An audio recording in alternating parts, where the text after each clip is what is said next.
राम मित्रों, मैं पारस मेहता भक्ति में शक्ति यूट्यूब चैनल की नई वीडियो के साथ आज आपके बीच प्रस्तुत करने जा रहा हूँ एक संत सम्मेलन जो जनमंच सहारनपुर में होने जा रहा है।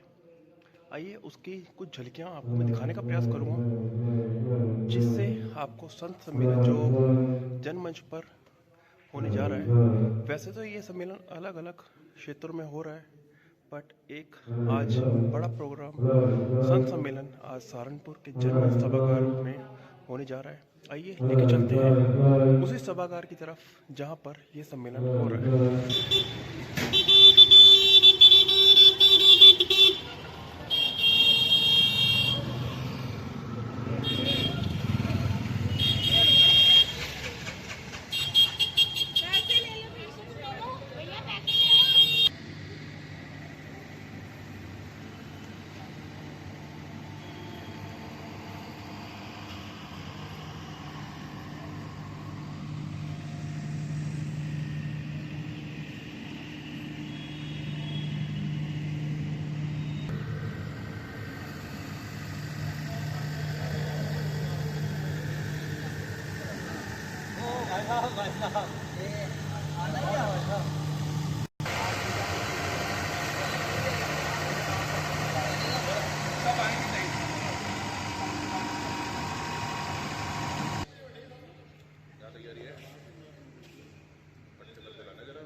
बोलो भारत माता की उपस्थिति जो पहुंच गए उनकी भी आवश्यक है।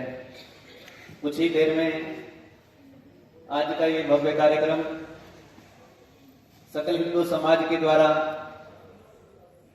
हिंदू सम्मेलन का ये कार्यक्रम जो कि अनेक अनेक स्थानों पर हो रहे हैं, हमारे क्षेत्र का आज का ये कार्यक्रम इस जनमंच के सभागार में, जिसमें हमारे नगर की महान विभूतियां पधार रही हैं, उनके आशीर्वचनों के माध्यम से हमें मार्गदर्शन प्राप्त होगा, जिसमें कि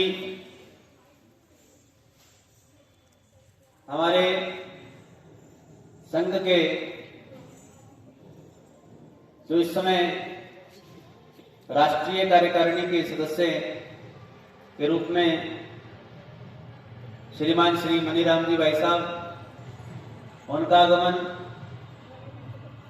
और हमारे इसी क्षेत्र के श्री सिद्ध किराना मंदिर से परम आदरणीय परम श्रद्धेय पूज्य बाबा गोपाल दास जी महाराज, जो कि यहाँ पर पधार भी चुके हैं। परम आदरणीय श्रद्धेय जगदम्बा कुटुंब से आचार्य पंडित श्री प्रगीत कौशिक जी महाराज, उनका भी पावन आगमन। जूनागढ़ से महामंडलेश्वर आदरणीय श्री स्वरूपानंद ज्योति जी महाराज, उनका पावन पदार्पण यहाँ पर होने वाला है। और भागवत पीठाधीश्वर श्री देशमुख वशिष्ठ जी, उनका भी पावन पदार्पण। और इस समय समस्त महिला शक्ति सुभाष नगर में समस्त महिला शक्ति का नाम गुंजायमान करते हुए भगवान श्री का भगवान ध्वज को लेकर के गुंजायमान करते हुए अपने क्षेत्र से चलते हुए इस स्थान पर पहुंचे। ये समस्त महिला मंडल हमारे परम आदरणीय श्रद्धेय श्री आत्माराम जी महाराज, उनके पावन सानिध्य में पंडित श्री अनुराग कौशिक जी, हमारे आदरणीय श्री किशोर पराशर जी, उनके मार्गदर्शन में श्री सनातन धर्म मंदिर सभा का आगमन, महिला मंडल का आगमन।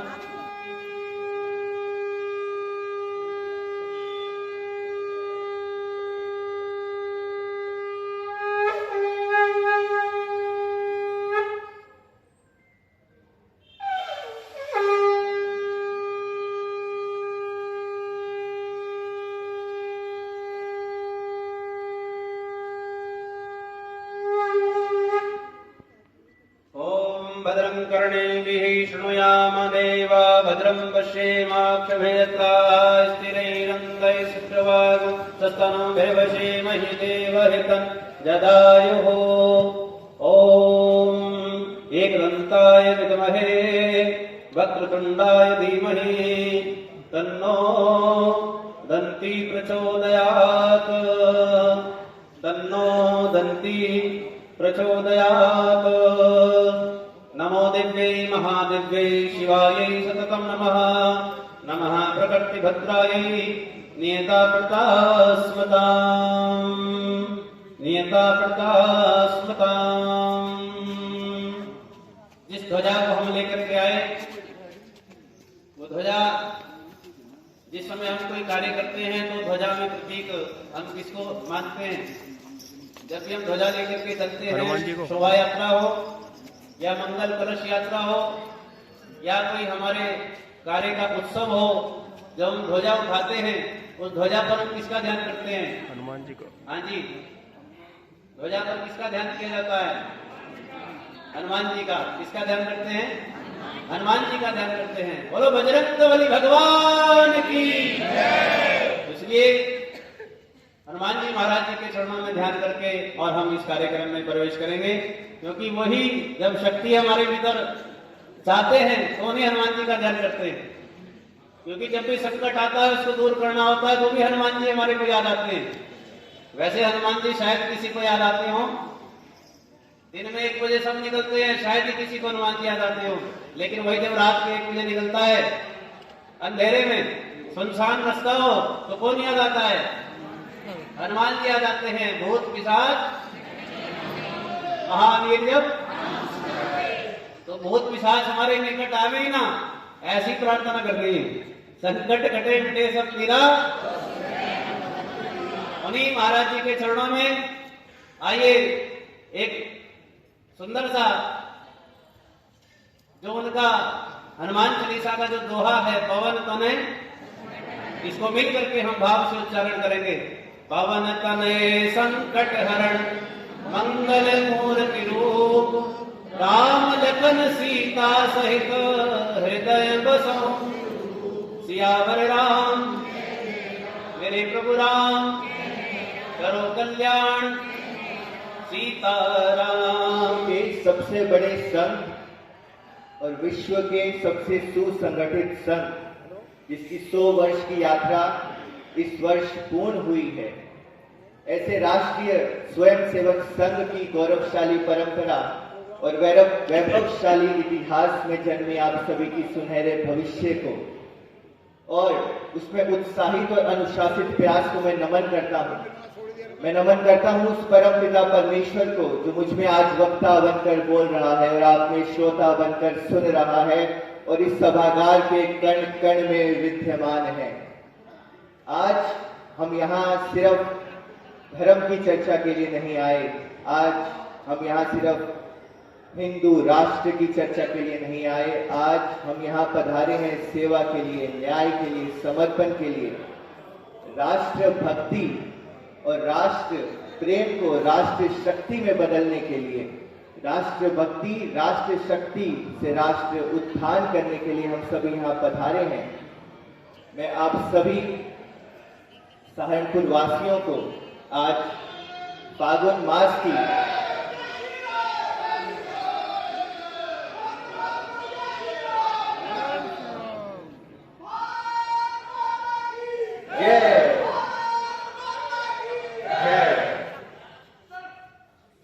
आप सभी को मैं आज फागुन मास की द्वितीय तिथि कृष्ण पक्ष में यमुना और गंगा के बीच में ये जो क्षेत्र है, हरिद्वार मायापुरी जाने का ये जो क्षेत्र है, सहारनपुर नगर, और इसी में वीर सेनानी सुभाष चंद्र बोस के नाम पे पड़े हुए सुभाष नगर, वल्लभ भाई पटेल के नाम पर जिनका नाम है पटेल नगर, स्वामी रामतीर्थ नगर, और समस्त क्षेत्र के वासी और समस्त हिंदू धर्म के प्रेमी आप सभी का मैं यहाँ पर स्वागत करता हूँ, अभिनंदन करता हूँ।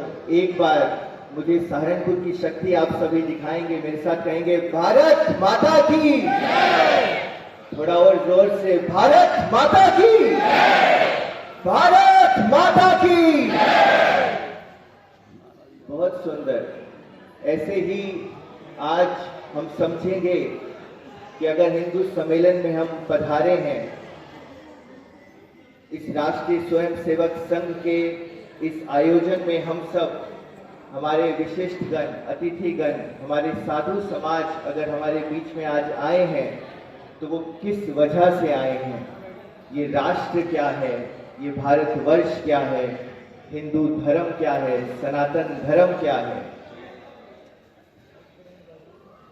एक बार मैं सबसे प्रार्थना करना चाहूंगा कि अपने मोबाइल फोन साइलेंट कर लीजिए या बंद कर लीजिए। नियम यत्र संतति, सागर से उत्तर की ओर और हिमालय से दक्षिण की ओर एक वर्ष पड़ता है, एक देश पड़ता है, एक राष्ट्र है जिसका नाम भारतवर्ष है, और हम सभी उस देश में रहने वाले भारतीय हैं। एक बार फिर से कहिए, भारत माता की।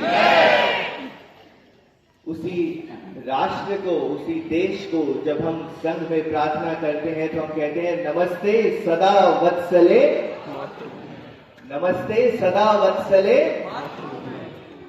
त्वया हिंदू भूमे वर्धितो हम, सुखम वर्धितो हम।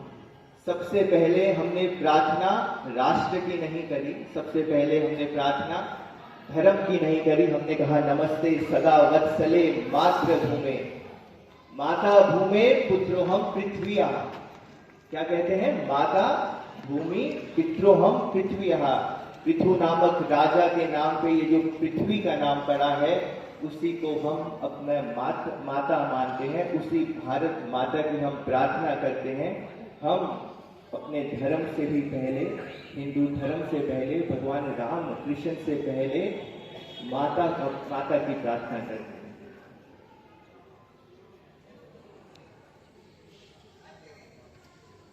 राष्ट्र है, ये कैसे बना, ये देश कैसे बना, हमारा नाम भारत क्यों पड़ा इस देश का नाम? कुछ कहते हैं कि शकुंतला का जो बेटा हुआ उसका नाम भरत था, इसलिए भरत का ये जो देश है, भरतवंशी अगर हम हैं तो इसलिए इसको भारत कहा गया। पर अगर हम ध्यान से देखें तो ये जो भा शब्द है इसका अर्थ प्रकाश होता है। भा आभा में आता है, भा विभा में आता है, भा प्रतिभा में आता है। इन्हीं सभी भा, ये जो प्रकाश है, ये जो ज्ञान का प्रकाश है, उसमें जो रत रहता है, उस प्रकाश में, उस भा में रत रहने वाले को भारत कहते हैं। आप सभी जानते थे भारत का अर्थ क्या है? भारत सिर्फ मनु से नहीं बना, भारत सिर्फ भरत से नहीं बना। जो देश विश्व गुरु है वो ज्ञान से बनता है, माँ सरस्वती के आशीर्वाद से बनता है, और उसी से हमारे देश का नाम भी भारत रखा गया। इसी वजह से हम भारतवासी हैं, हम भारतीय हैं। अच्छा, हमारे देश का एक नाम हिंदुस्तान भी आता है। अगर आता है तो एक बार हाथ खड़ा कीजिए, बताइए हिंदुस्तान आता है ना?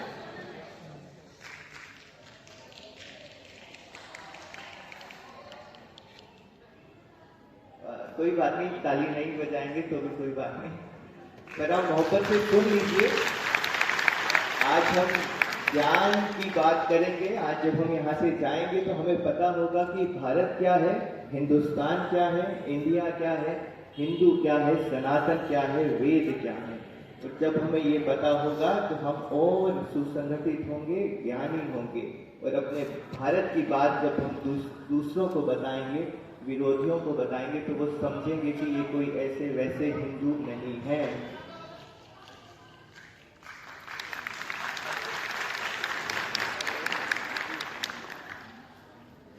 हिंदुस्तान ये शब्द जब हमारे साधु संत ज़ोरोएस्ट्रिया पारस देश में गए तो वहां उन्होंने पूछा कि आप कौन हैं, आप कहाँ से आए हैं? तो हमने ये नहीं कहा कि हम राम के वंशज हैं, कृष्ण के वंशज हैं, हमने कहा हम मानव हैं, हम प्रकृति को मानने वाले हैं। उन्होंने कहा मानव तो हम सभी हैं, 2 आंख 2 हाथ तो हम सभी को दिए हैं, तो आप रहते कहाँ हैं? उन्होंने कहा कि हम यहाँ पर एक सिंधु नदी, सिंधु माँ, उसका जल जहाँ पर है उसके तट पर हम रहते हैं। उन्होंने कहा अच्छा आप हिंदू हैं? उन्होंने कहा नहीं, हम सिंधु हैं, क्योंकि पर्शिया में, फारस में, जिसको आज ईरान कहते हैं, वहां पे स नहीं उच्चारित किया जाता, उसका उच्चारण हा हो जाता है। जब सा कहते हैं तो वो हा कहते हैं, जैसे संस्कृत में सप्ताह कहते हैं, पर हम फारसी में क्या कहते हैं? हफ्ता। तो जब उन्हें कहा कि हम सिंधु देश से आए हैं, तो उन्होंने क्या कहा? आप हिंदू देश से आए हैं। क्योंकि बाहर पारसी लोगों ने कहा कि आप हिंदू हैं, तो जो भी बाहर से आक्रमणकारी भी आया तो उन्होंने कहा ये हिंदू देश है। इसलिए नहीं क्योंकि हम हिंदू हैं, इसलिए क्योंकि हम सिंधु नदी के तट पर रहते हैं। बोलो भारत माता की। खड़े होकर के आए हुए आज हमारे जितने सम्मानित आज के हमारे मार्गदर्शक, जिनके मुखारविंद से हमें बहुत सारे संदेश, हमें को मार्गदर्शन प्राप्त होगा, वह हमारे मध्य पधार चुके हैं और हमारे आयोजन समिति उनको सह सम्मान मंच पर उनको स्थान ग्रहण करा रही है। हमारे मध्य परम आदरणीय श्रद्धेय जगदम्बा कुटुंब से मां भगवती के अनन्य उपासक आचार्य पंडित प्रगीत कौशिक जी महाराज, जैसे ही वह सब अपना स्थान ग्रहण कर लें, आप भी अपना स्थान ग्रहण कर लेंगे। और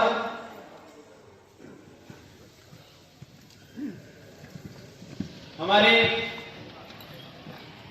भागवत पीठाधीश्वर परम आदरणीय श्रद्धेय श्री देशमुख जी वशिष्ठ हमारे आज के मुख्य वक्ता के रूप में, क्षेत्रीय कार्यकारिणी सदस्य के रूप में श्रीमान श्री मणिराम जी भाई साहब और परम आदरणीय श्रद्धेय महामंडलेश्वर जूनागढ़ से स्वरूपानंद ज्योति जी महाराज, वह पधार चुके हैं। हम आपका हार्दिक स्वागत करते हैं, अभिनंदन करते हैं और इन सबका स्वागत के लिए, मंगल के लिए हमारे देवियां तैयार हैं, जो कि इनका और आप सबका और सबके मंगल के लिए प्रस्तुति जोरदार तालियों के साथ हम इनका स्वागत करें, अभिनंदन करें।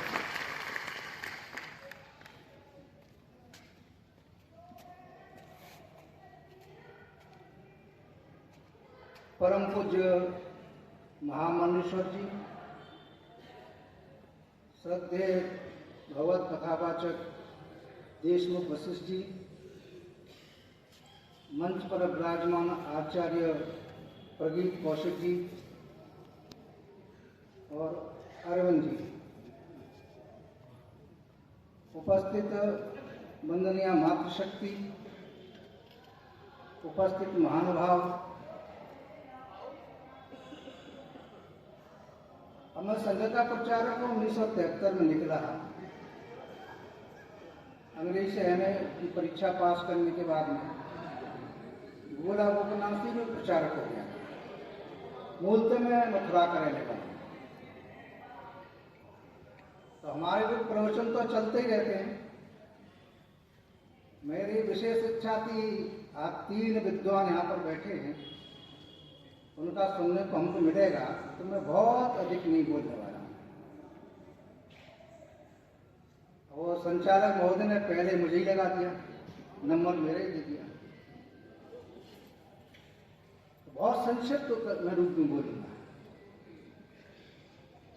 आज संघ के 100 वर्ष पूर्ण होने पर शताब्दी वर्ष मनाया जा रहा है। तो शताब्दी वर्ष में संघ ने बैठकर के तय किया, हम बहुत बड़े कार्यक्रम नहीं करेंगे, 1, 1, 1.5, 2 लाख के कर सकते कार्यक्रम। मैं जानता हूँ सहारनपुर के आसपास में शक्ति है कि 50,000, 1 लाख तक की संख्या हम जुटा सकते हैं, लेकिन ऐसे कार्यक्रम नहीं करना। हम छोटे छोटे कार्यक्रम करेंगे, जनता के बीच में जाएंगे, घर घर जाएंगे।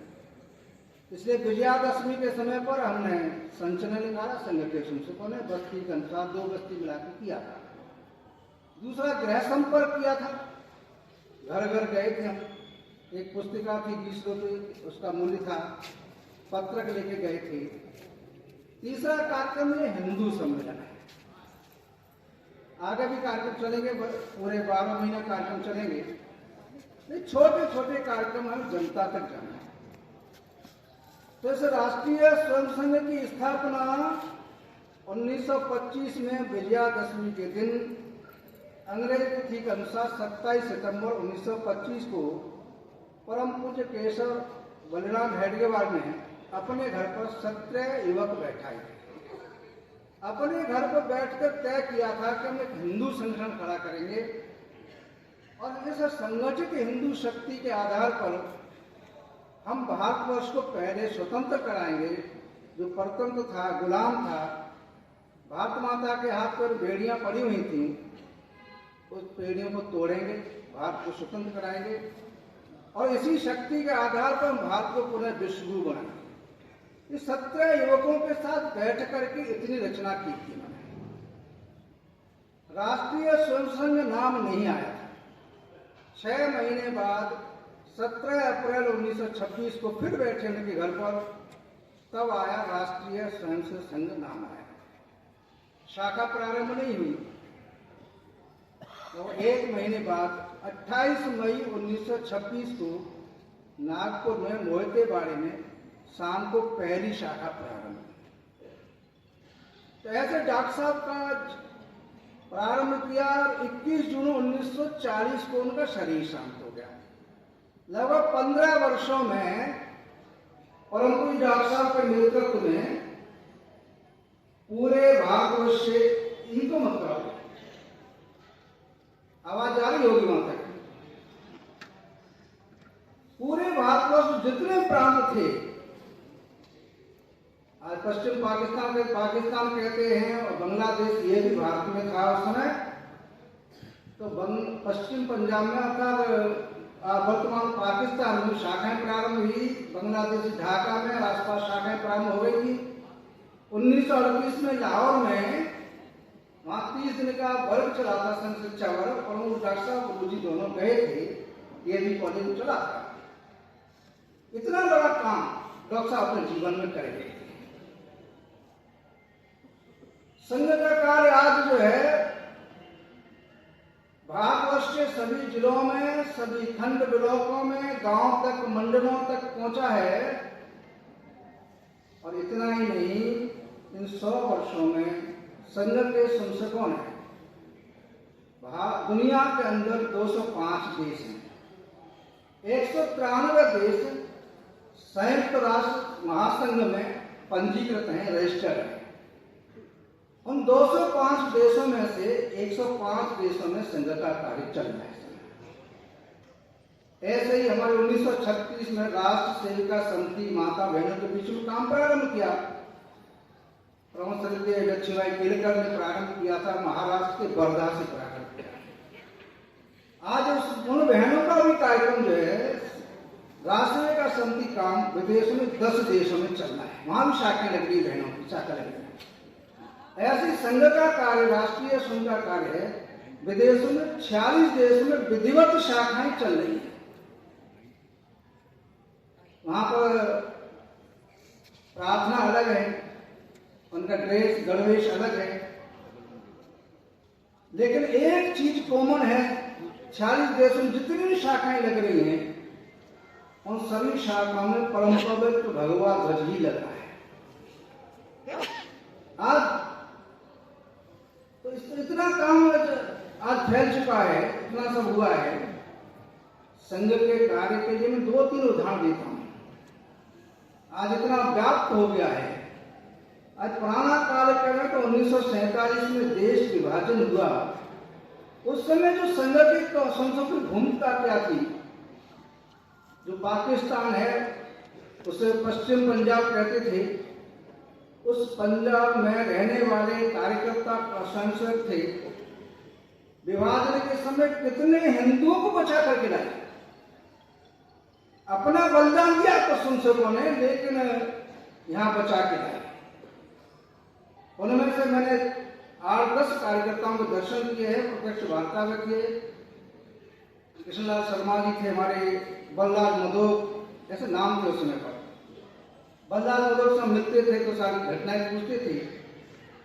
विभाजन काल की घटना पूछते उनकी आंखें लाल पड़ जाती, रोष पैदा होता था। कैसे कैसे वो कार्य में संघ के सदस्यों ने अपना योगदान देते हुए हिंदुओं को कैसे बचाया है, बहुत ज्यादा बड़ा नहीं करूंगा यहाँ पर। और उस समय के जो कांग्रेस के नेता थे, काम कर रहे थे अच्छे देश के लिए, उन्होंने भी संघ के संसद को पुकार लगाई कि मुझे बचाओ, उनको बचा करके लाए। दूसरा, अगर हम संघ की दृष्टि से विचार करते हैं तो पाकिस्तान भारतवर्ष के युद्ध हुए हैं, उस युद्ध में आज का जो पंजाब है, पुराना है, कैसे कैसे संसद ने काम करते हुए 65 के युद्ध में हमारी जो राशन था, आर्म्स थे, हथियार थे, जो भारतीय सेना के पास पहुंचाए जा रहे थे, हवाई जहाज से गिराए गए तो वो पाकिस्तान की सीमाओं चले गए, पहाड़ से लुढ़कते हुए पेटियां चली गई। अब कैसे वो राशन में पेटियां हैं, बारूद है, हथगोले हैं, कैसे वापस लाए जाए, बड़ी समस्या थी। अगर वहां जाते तो सैनिक मारे जाएंगे। एक मेजर संघ के कार्यालय पर पहुंच गए। अब संघ कार्यालय पहुंचे, वहां एक तहसील विचारक था, बातचीत थी ऐसे ऐसे हम लोग हैं। अब मेजर आए हुए हैं तो फिर उन्होंने कहा ठीक है, उसने साइकिल दौड़ा करके लगभग 150 सुनसे इकट्ठे किए और 150 सुनसे इकट्ठे करना ऐसा काम है, मेजर ने बताया। तो संघ के सुनसे ट्रोनिंग करते हुए, पानी के वक्त रगड़ते हुए, लेटे हुए पेटियां उठाकर अपनी पीठ पर रखकर फिर पानी के बाद चलते हुए ऊपर उनको ला करके दी। कृष्णा शर्मा बता रहे थे उनमें से 6 हमारे संसद शहीद हो गए। बाहर आए तो मेजर साहब बोले भाई आपकी मेहनताना लीजिए, पैसा लीजिए। बोले नहीं, हम पैसा नहीं, एक बार परिचय कराएंगे। तो कोई डिग्री कॉलेज के प्रोफेसर थे, कोई अच्छे वकील थे, कोई अच्छे डॉक्टर थे। जब यह परिचय करा, अच्छा डिग्री कॉलेज प्रोफेसर है, ये इतना बड़ा अच्छा लीडिंग एडवोकेट है, ये एक अच्छा डॉक्टर है, ऐसे लोगों ने काम किया है, हम तो समझा आप लेवल पे लोग पकड़ के ले आए। तो नहीं, ऐसे हम संघ के सब संसद हैं, कार्यकर्ता है। तो ऐसे समय पर संघ के संसदों ने जो काम किए हैं उनके बल पर मैं घटना बताता हूं। कन्याकुमारी में समुद्र के अंदर एक टापू है, शिला कहते हैं। पौराणिक कथा इस प्रकार की है कि मां पार्वती ने बैठकर के उस शिला पर बैठ के साधना की थी। उसी शिला पर बैठ करके स्वामी विवेकानंद ने 3 दिन की साधना की। 24 दिसंबर 1892 को वो समुद्र में तैरते हुए उस शिला तक पहुंचे थे। 25, 26, 27 दिसंबर 3 दिन की साधना करने के बाद 28 दिसंबर को फिर वो तैरते हुए बाहर आए। बाहर आए तो जनता की भीड़ थी स्वागत करने के लिए। तो उस समय पर उन्होंने कहा था कि मैं अंतःचक्षुओं से देख रहा हूं कि भारत माता रत्न जड़ सिंहासन में बैठ के दुनिया का शासन कर रही है। ये स्वामी विवेकानंद जी के शब्द थे, लेकिन उनको साकार किसने किया? केशवराव बलराम भेंट के मारे, अर्थात राष्ट्रीय संघ संघ ने आज जो है विदेशों में झंडा फहरा रहा है, भगवा झंडा फहरा रहा है। ये काम किया, उनका सपना था, अंतःचक्षु देखा था उन्होंने, लेकिन साकार रूप दिया डॉक्टर हेडगेवार, उनके द्वारा चलाए राष्ट्रीय संघ ने। वर्तमान समय में हम विचार करते हैं, मैं इसलिए नाम ले रहा हूं, मैं राजनीतिक दृष्टि से नहीं ले रहा हूं। वर्तमान हमारे प्रधानमंत्री श्रीमान नरेंद्र मोदी जी हैं, विदेशों में कहीं भी जाते हैं तो पब्लिक कार्यक्रम होता है, जनता के बीच में कार्यक्रम 50-50 हजार संख्या तक का, 10-10 संख्या तक कार्यक्रम होता है। ये बार-बार पर्चियां, ठीक है ना?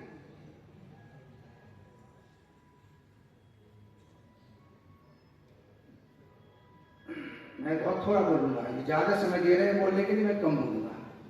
ये लेके नहीं कहता इतना बोलना है आपको, नहीं मैं कम बोलूंगा। आज संतों को सुनना है। राष्ट्रपति या बादशाह जो होते हैं, चाहे मुस्लिम देश है, चाहे ईसाई देश है, चाहे बौद्ध देश है, किसी भी देश में जाते हैं और सभा पर मंच से खड़े होकर 3 बार जनता से बुलवाते हैं, 3 नारे लगवाते हैं। पहले भारत माता की जय और 3 नारे लगवाते हैं वंदे। चाहे मुस्लिम देश है, ईसाई देश, सब बुलवाते हैं। राष्ट्रपति बोलता है, प्रधानमंत्री बोलता है, सबको भारत माता की जय। आज इसका क्यों? तो संघ का संसद है, संघ के प्रचारक रहे मोदी जी। ये एक खराब वातावरण खड़ा किया हुआ संघ का। आज हम देश के अंदर क्या देखते हैं? एक छोटी घटना बताता हूं। 23-24 जनवरी को इंग्लैंड के प्रधानमंत्री जॉन मेजर आए और यहाँ आकर के यात्रा करने के बाद में वापस लौट के गए ब्रिटेन में। तो वहां के पत्रकारों ने पूछा आपको भारतवर्ष कैसा लगा, आप पहली बार गए? तो उन्होंने कहा मैं 2 दिन की यात्रा पर गया था और मुझे जो अनुभव हुआ कि मैं भारतवर्ष को पुनः जल्दी गुलाम बना सकता हूं। क्या इतना बड़ा देश है, आप जल्दी गुलाम कैसे बना सकते हो? मैं ज्यादा गर्व नहीं करूंगा। तो उन्होंने कहा कि भारत के लोग बिकाऊ हैं, पैसे पर बिक जाते हैं, इसलिए हमें पैसे देकर के खरीदने में समय नहीं लगेगा और देश को गुलाम बनाएगा। हम जानते हैं कि गुरु गोविंद सिंह 10वें गुरु हमारे थे, 10वें गुरु कहते हैं। उनका पूरा परिवार हिंदुत्व के लिए समर्पित हो गया, बलिदान हो गया। पिताजी गुरु तेग बहादुर बलिदान दिया उन्होंने। 2 बड़े बेटे जो है चंपारण के युद्ध में शहीद हुए। 2 बेटे जोरावर फतेह सिंह बचे हुए थे। अजीत सिंह युवराज सिंह तो पहले चले गए चंपारण युद्ध में। लेकिन क्या हुआ फिर? एक जो उनका व्यक्ति रसोईया था, छुप करके ले जा रहा था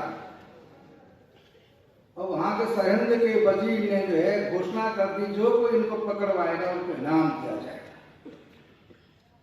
पैसे के लालच में आ गया, उसने बता दिया।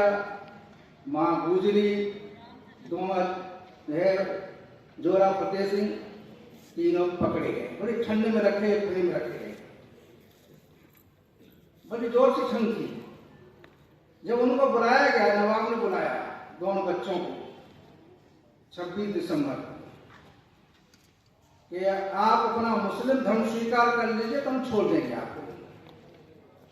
अब जोरावर फतेह सिंह ने मना कर दिया कि मैं हिंदू धर्म नहीं छोड़ूंगा, मुस्लिम धर्म नहीं स्वीकार करूंगा तो मार दिए जाओगे। बोले कुछ भी हो सकता है, हम जानते हैं, ज्यादा बड़ा नहीं करना। उनका दीवार में चुनवाना शुरू किया, खड़ा कर दिया, दीवार चुनी जा रही है। दीवार चुनते अंतिम रद्दा रह गया था, अंतिम रह गया था। तो बड़े भाई थे जोरावर के आंखों में आंसू आ गए। तो छोटा भाई फतेह सिंह कहता है, अरे भैया तू डर गया क्या? तेरे आंखों में, तू मरने से डर रहा है क्या? तेरे आंखों में आंसू क्यों आ गए? तो वो क्या कहता है जोरावर, नहीं नहीं मैं मरने से नहीं डर रहा हूं। फिर रो क्यों रहे हो? बोले मैं रो इसलिए रहा हूं, इस दुनिया में मैं तुझसे पहले आया हूं और मेरे सामने इस देश के लिए, हिंदू धर्म के लिए तू पहले शहीद हो रहा है, तू पहले जल्दी मर जाएगा मुझसे पहले, इसलिए रोना आ रहा है। हम जानते दोनों बालकों को चुनवा दिया गया। क्यों? एक व्यक्ति के लालच में। दूसरा उदाहरण कहता, अल्फ्रेड पार्क में चंद्रशेखर आजाद छुपे हुए थे, बैठे थे किसी इंतजार में। लेकिन उस समय पर अंग्रेजों का राज था और उन्होंने घोषणा की जो चंद्रशेखर को पकड़वा देगा 5000 रुपये मिलेंगे उसे। उनके एक व्यक्ति ने, हिंदू था, और 5,000 रुपए के लालच में उसने वहां बता दिया अल्फ्रेड पार्क में पेड़ के नीचे चंद्रशेखर छिपा हुआ है, और किसी व्यक्ति के इंतजार में। हम जानते पुलिस वालों ने पहुंच करके घेर करके सारी घटना आपको मालूम है। जो रिवाल्वर चंद्रशेखर के पास थी, सामना किया, अंतिम गोली बची हुई थी, अपनी कर्मठी मार करके शहीद हो गए। वो आजाद रहे, पकड़ में नहीं आए। पकड़वाने वाला कौन? अपना व्यक्ति हिंदू। इसलिए उसने जॉन में जब ने कहा 1993 में कि हम भारतवर्ष को पुनः अच्छे गुलाम बना सकता हूं, क्यों? तो वहां का व्यक्ति बिका हुआ है। इसलिए हम देखते हैं कि लालच में आकर के आज भी हो रहा है, रुका नहीं है। तो इस लालच में कैसे कैसे घटना घटी है, 2 घटनाएं आपको बताएं।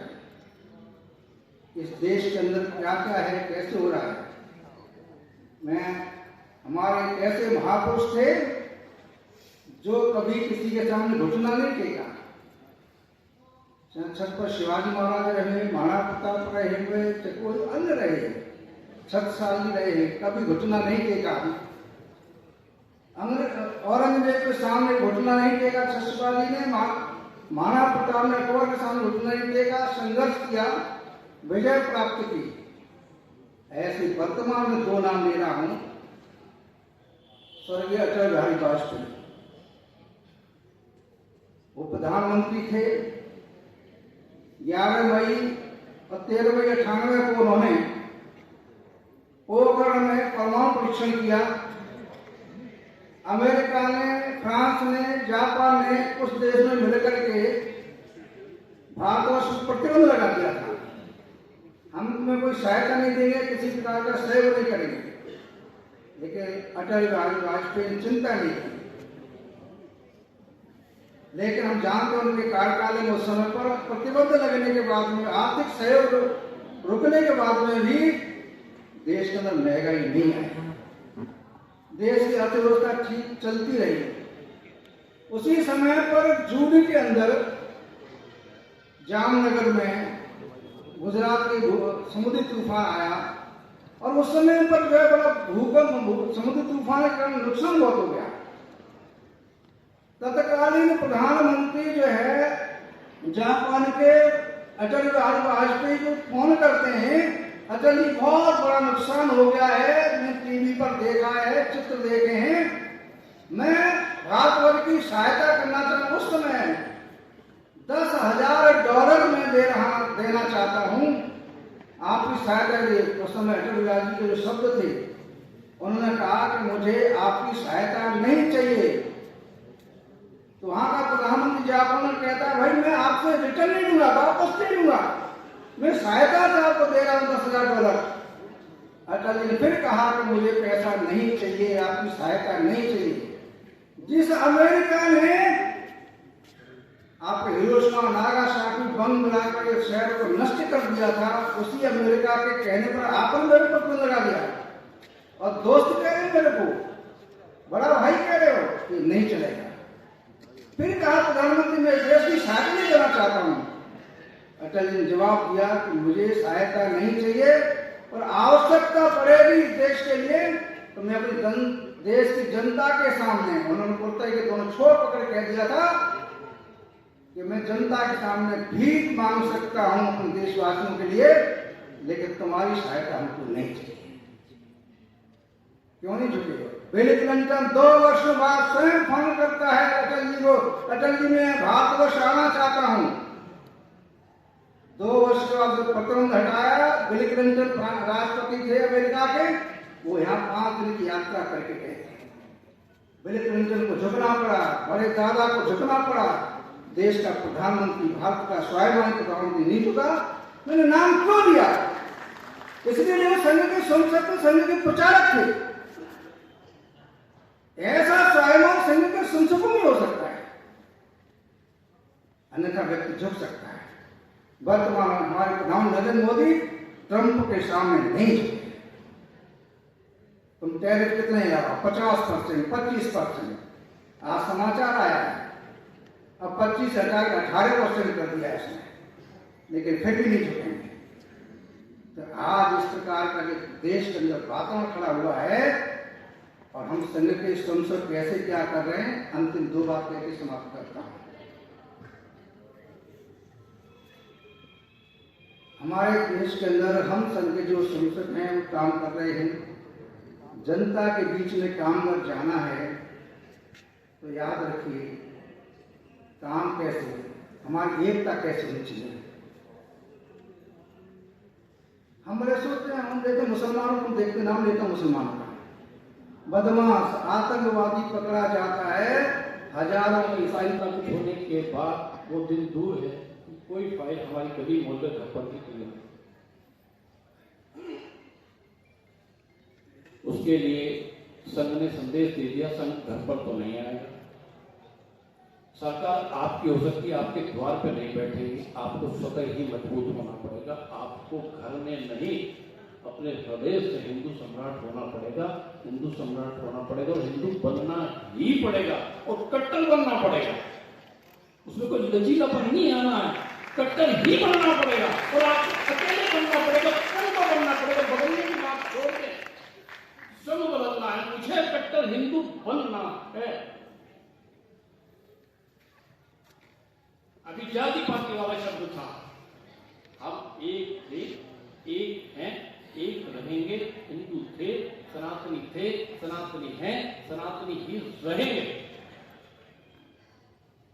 फिर उन्हें लौटते अगली बात पर कि पूरे विश्व की बात नहीं, सिर्फ गली की बात, अपने मोहल्ले की बात, अपने घर आंगन की बात चेंज कर। तो हमारे कितने मंदिर ऐसे हैं जब रात दरबार के साथ भगवान वाल्मीकि का चित्र भी विराजमान हो। कभी तो कहीं ना कहीं हमें ठीक होना पड़ेगा। ये बात सच है कि बांग्लादेश में जो विवाद हुआ वो हम तक भी पहुंचेगा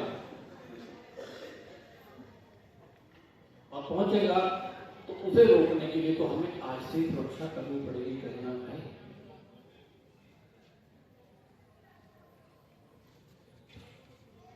अगर कोई इतनी बात संत कह रहा है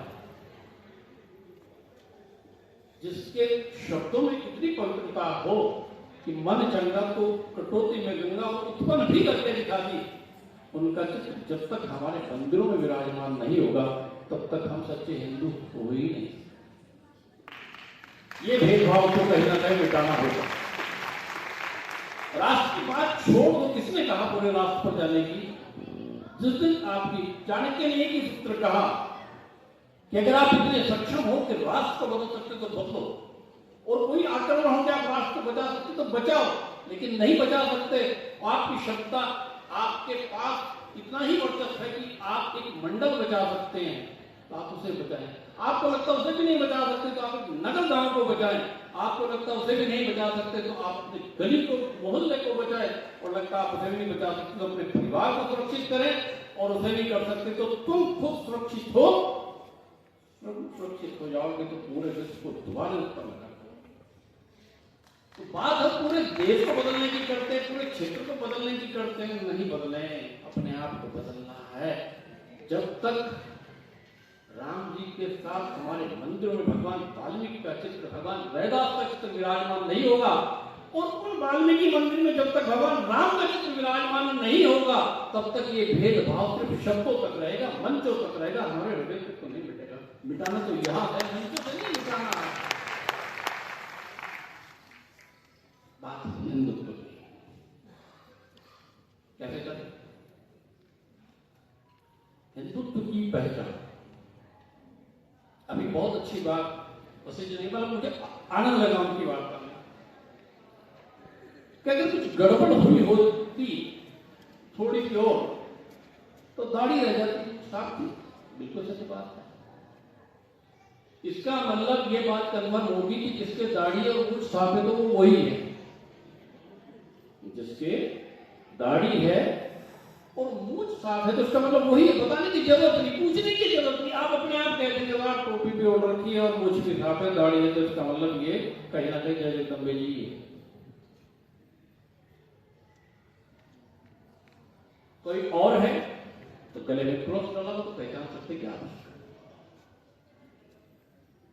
चुनाव खड़े थे पूज्य महाराज जी विराजमान है तो संप्रदाय की परंपराएं है कि साहब ऊर्ध्वपंड लगा हुआ है तो वैष्णव संप्रदाय से, बिंदु है तो शाक्त मत से है, त्रिपुंड है तो शैव मत से है।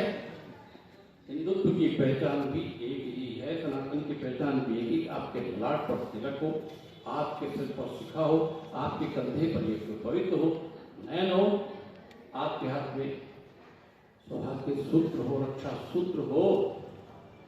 अगर आज सम्मेलनों में आने के बाद भी, और वो भी सनातन सम्मेलनों में आने के बाद भी तिलक लगाना पड़े, तो फिर किस हिंदू सम्मेलन की बात करना चाह रहे हैं आप? किस हिंदुत्व की बात करना चाह रहे हैं? इसका मतलब आप घर तिलक लगाएंगे नहीं, आपका आधार कार्ड जो हिंदुत्व का था तो आपने लिया ही नहीं, और फिर आप हिंदुत्व की बात करना चाहते हैं। जीना दूसरों के कंधे पे चाह रहे कि सरकार आपकी आपके द्वार पर आए, पुलिस आपकी आपके द्वार पर आए, नहीं चलेगा। ऐसा करोगे तो कटोगे।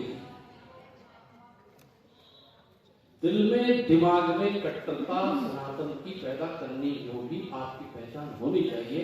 अभी पिछले 15-20 दिन से निरंतर हिंदू सम्मेलन चल रहे हैं और पूरे भारत में चल रहे हैं। तो मैं तो एक अलग एक सोचना कि जो हमारी मूलभूत पहचान है, जो हमारी मूल स्थिति है, उससे हम वंचित हैं। हिंदुत्व की हम बात करना चाह रहे हैं। हमारे बीच में हमारे ही परिवार का एक व्यक्ति सिख भाई बैठे हुए हैं, तो हम दूर से कह सकते हैं यार हमारे परिवार का हमारा बड़ा भाई सिख भाई, कैसे पहचाना? उसने पहचान ली है, उसने पहचान ली है, लेकिन आप किस हिंदुत्व की बात कर रहे हैं? तिलक आपने, और मैं दावे के साथ कह सकता हूं कि प्रबंधों को छोड़ देते हैं, हम सारे यहाँ सनातनी हैं, सब हिंदू हैं। अभी कल परसों सम्मेलन में ही बात की कि हम सनातन, उन लोगों को लगता है तिलक पंडित जी का काम है, तिलक तो सनातन का काम है, पंडित जी का नहीं है। चोटी रखना सनातन का काम है, पंडित जी का काम नहीं है। ये क्योंकि सनातनी का काम है, पंडित जी का काम नहीं है। और ये सूत्र बंधना हर हिंदू सनातनी का कार्य है, लेकिन पंडित जी का कार्य नहीं है। आपके पास ये नहीं है तो आपका हिंदुत्व का आधार कार्ड है ही कहां पर, जो आप ये घूम रहे, जिसका आप शोर मचा रहे हैं, जिसका आप डंका पीट रहे हैं।